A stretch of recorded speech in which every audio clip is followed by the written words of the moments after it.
We are live. Okay, so today what we want to talk about, 10, 19, are really what we call max,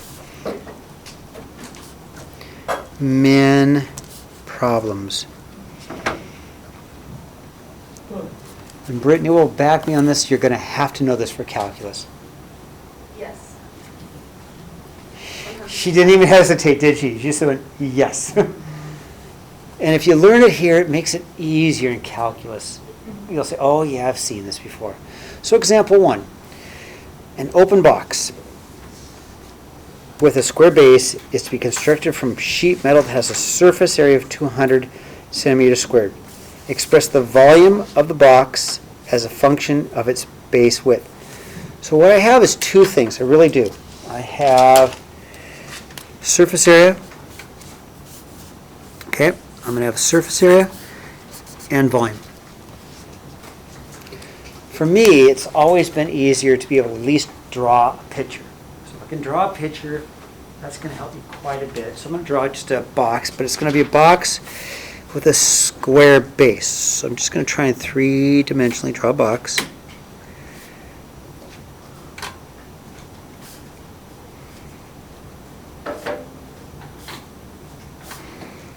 And if you're not good at drawing boxes, that's okay. It's taken me years to get good at drawing these, huh? That doesn't even look that good, huh? You just draw two squares like behind each other? Yeah, parallelogram. You're totally right. Connect them. Yeah, if you do this, Lauren, you're totally right. If you do a parallelogram, and then another parallelogram. Oh no, I just mean like when you draw a normal square. Oh, okay. And then just shoot lines. Yeah, just Okay. normal squares overlapping each other. Right, okay, you're talking about doing this. And then just connect the dots. Yeah. Thanks, Lauren.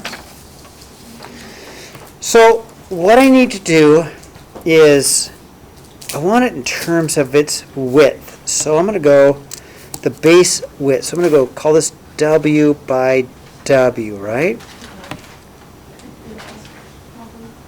And the surface area formula for any box, surface area is all of the sides, right? Well, I don't know anything about the height. I don't know anything about the height. Height could be tall, could be short. So the height is also a variable. I don't know the height. I don't know the width. I don't know the height. Now the surface area has to be the cardboard or all the sheet metal, right? So the surface area is going to be the base, which is a W squared, right? That's just the area of the base. And there are 1, 2, 3, 4 sides that are going to be W by H. Okay? So, if I have to build a box, which I will, then I'll have material here, W by W. I have 4 sides, right? So I'll have 4 rectangles which are W by H. How am I doing? Now the volume, I need something about the volume. So over here, write the volume. And I know volume is length times width times height, right? So my volume is going to be length times width times height, or it's going to be a W squared H. We have a constraint, and that is our surface area is 200. So we pick up the sheet of metal, and that's all we have is just 200. So I'm going to go 200 equals W squared plus 4WH. So far, so good? I think I've done like this exact type of problem in calculus. I know you have. And the amazing part that they don't know is it's easier to do in calculus, but we don't know calculus yet. What I want to do is express the volume. This is the important piece. Volume in terms of width. I want volume width, no H. I want volume in respect of width. So I want VW's but no H's. So I'm going to come over here. I'm going to solve for H. That'll give you things in terms of W, and I'll plug it in. And then everything will be in terms of W. So I'm going to take and solve on the other side. I'm going to solve for 4h. All right. Minus w squared minus w squared. I'll have a 200 minus w squared equals 4wh. I'm going to solve for h, so I'm going to divide by 4w both sides.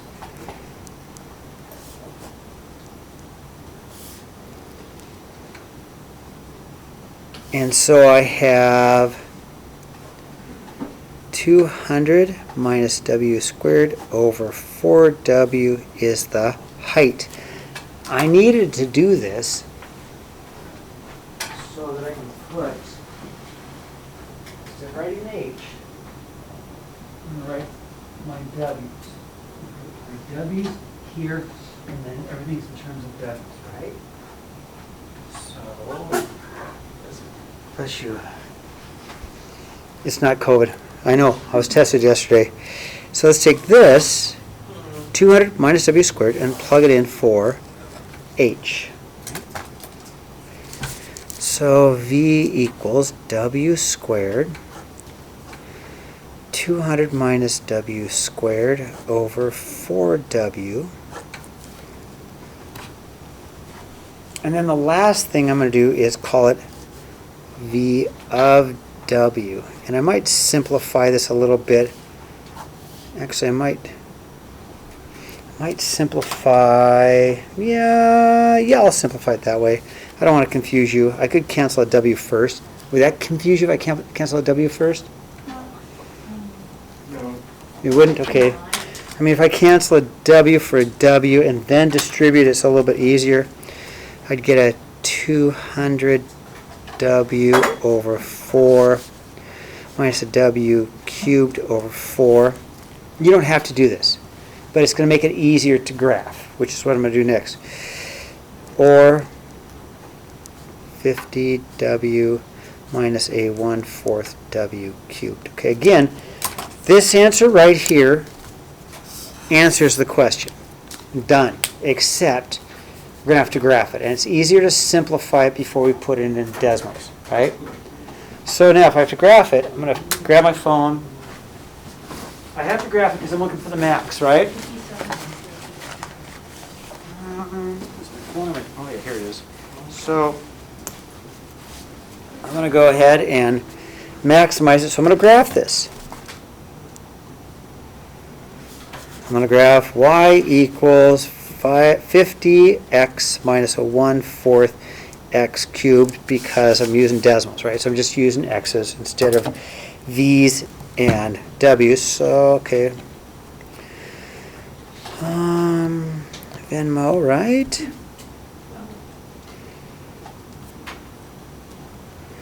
Y equals 50x minus, and I'm making it easy, 0.25, make it easy, x cubed, okay? All right, so something's going on. What's going on is this. My box is big.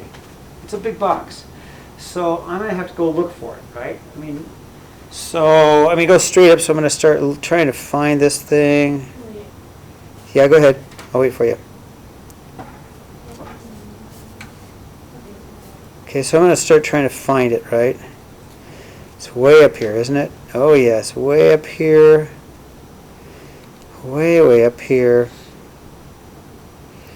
Way up here. Squish it down a little bit. Come on. Come on.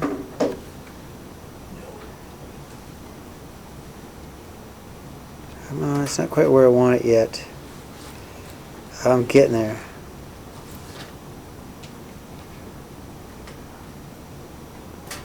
Alright, I'm trying to get it to look better. Well, come on. Good enough. Good enough.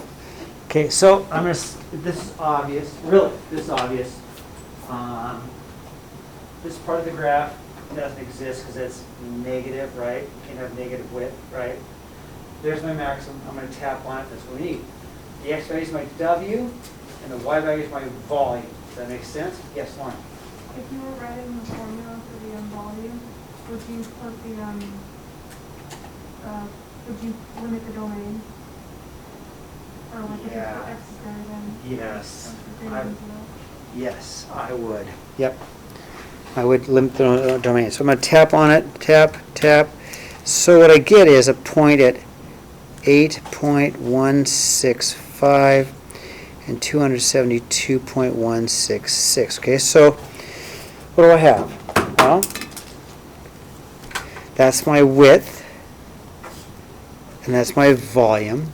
So give the dimensions. Well, I do know when I build my box,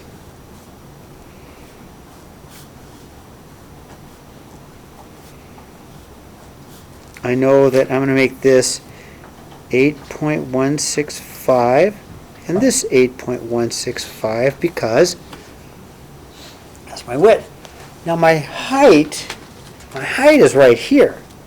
My height is right there. So I'm going to take my 8.16. Thank you. And if W is 8.165 to find the height, I'm going to put it there because that says H equals, right? So I'm going to rewrite this as H equals 200 minus 8.165 squared over 4 times 8.165. And you got to be careful if you use a calculator to use parentheses. So I'm going to take my calculator, go parentheses 200, subtract 8.165 squared, parentheses divided by parentheses, 4 times 8.165, and I get a height of about 4.08. So my height, 4.108. About half as big, huh?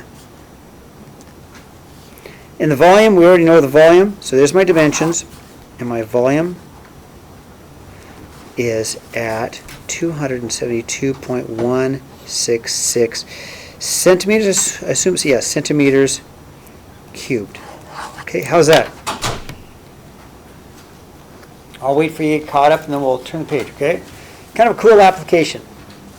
You're finally getting into math, where you're going to start to see some real decent problems. Okay. If you like math, economics does this all the time. Kai, you'll love it. Maximum profit, minimum cost. This is exactly what economists do. Yes. Except for they use calculus to do it instead. Okay, turn the page. Now, example 2, second example. Okay. So a north-south trail intersects an east-west river. At 2 o'clock p.m., a horse and rider leave the intersection and travel north. So here they are. They're going north.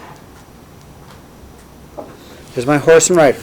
So here's my intersection, and they're heading north. Okay. At the same time, a boat on the river, that's probably Jose and all his girlfriends, right, are heading 25 miles away and east, and they're traveling this direction. So they're heading this way. What do you think, Jose? You and all your girlfriends in your boat? Is he gone? He's gone. Oh, they left. All right. All right, it's probably Juan and all his girlfriends, huh? Parametric equations? Yeah. No. Oh. No. So express the distance between both. So what I see is I need a picture that relates everything together, okay? I need a picture. So watch how I do this. Just see it. You'll totally see it. Okay? At one point they're about, so the distance between, watch. He comes in, he goes out. He comes on, they come out. You see it? Do I do it again? Okay, I'll do it again. Watch. You'll see it. I know you will. Okay, so you want the distance in between. So after maybe a minute, he's moved in a little bit, he's moved out a little bit. That might be the distance between. They're going to keep moving, right? So as they keep moving, boat comes in a little bit, rider goes out. There's the distance in between, right? They keep moving, right? Would it be an equation? Right? Kai, stand right there. I'll stand here. And when I say go, walk toward me. 1, 2, 3, go. At what point are we closest? Right? It's that problem right there. Thank you. So what we want to do is come up with some kind of figure. So do you see a figure? It's a very common figure. Oh, there you go. Thanks, Kai. Do you guys see a triangle? So technically, there is a right triangle between the two of these, and we want to relate their distances, right? How about Pythagorean's theorem? How about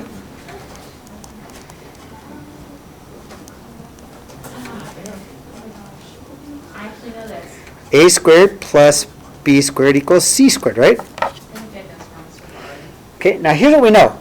The rider is moving at a rate of 12 kilometers per hour. So their distance is 12t. Every hour, they've gone 12 kilometers. Does that make sense? The boat, its distance is decreasing, right? But he starts at 25 miles, and his distance to this point decreases at a rate of 16t. Okay, do you see it? The distance between we'll call d, which is c in this case, right? So there's our Pythagorean theorem. We're going to have a squared plus b squared equals c squared. So, okay, so I'm going to go, okay, a squared, 12t squared, plus b squared, which is my 25 minus 16t squared equals d squared, right? I need to solve for d because I'm going to need to graph it, so I'm going to square root both sides.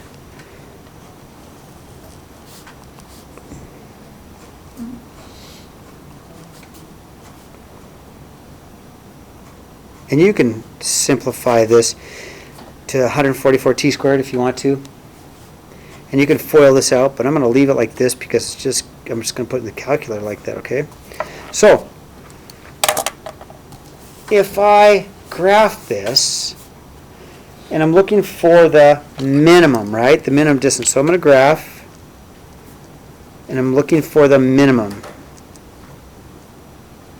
because I want the minimum distance. So I'll get out decimals again. And I have to be a little careful how I put it in my calculator because there's a lot of parentheses, but if I'm careful I can do it. Square root, right? Parentheses, 12x, parentheses, squared, plus, parentheses, 25 minus 16 x parentheses squared. Okay.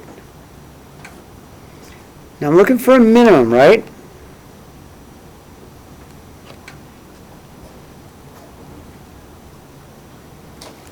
So I've got my minimum. Tap on it, tap, and I've got an answer. Two guys here.